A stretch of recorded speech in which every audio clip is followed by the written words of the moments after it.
মানত শব্দটা আসলে কি? দেখা যায় গরু, ছাগল, খাসি মানত করে মানুষ মাজারে পাঠায়, কবরে পাঠায়। এখন এটা কি মানত করে কবরে দেওয়া কি এখন জায়েজ? দেখেন বিভিন্ন মাজারে, বিভিন্ন অলির দরবারে মানুষ গরু দিচ্ছে, ছাগল দিচ্ছে, খাসি দিচ্ছে। এগুলাকে মানত বলা হয়। সে নিয়ত করে যে আল্লাহ, যে আমি যদি এরকম কিছু, আমি তোমার অলির দরবারে কেন আসলে কেন হয়? আউলিয়া ইকরামের দরবারগুলোতে সবসময় খাওয়ার ব্যবস্থা থাকতো আগে থেকেই।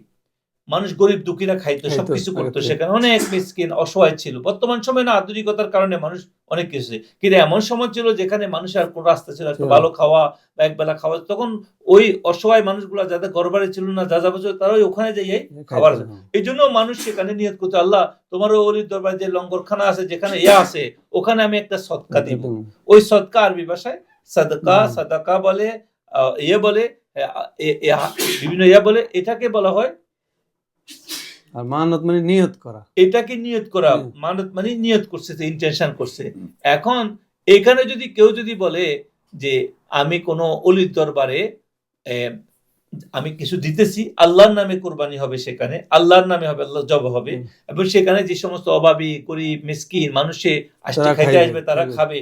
তো এই নিয়তে যদি কোনো নিয়ত করে, তো তখন সেটা তো সঠিক। সবুজ এবং জায়েজ। সেখানে দিলে সেটা আল্লাহ পাক ওই মানুষদেরকে খাবারের জন্য, ওই লঙ্গর ব্যবস্থা করার জন্য, সেখানে যে মানত করে, সেখানে একটা সিস্টেম করে, যেমন ওরস শরীফে দেওয়ার জন্য মানুষ নিয়ত করে সারা বছর সেখানে একত্রিত হবে।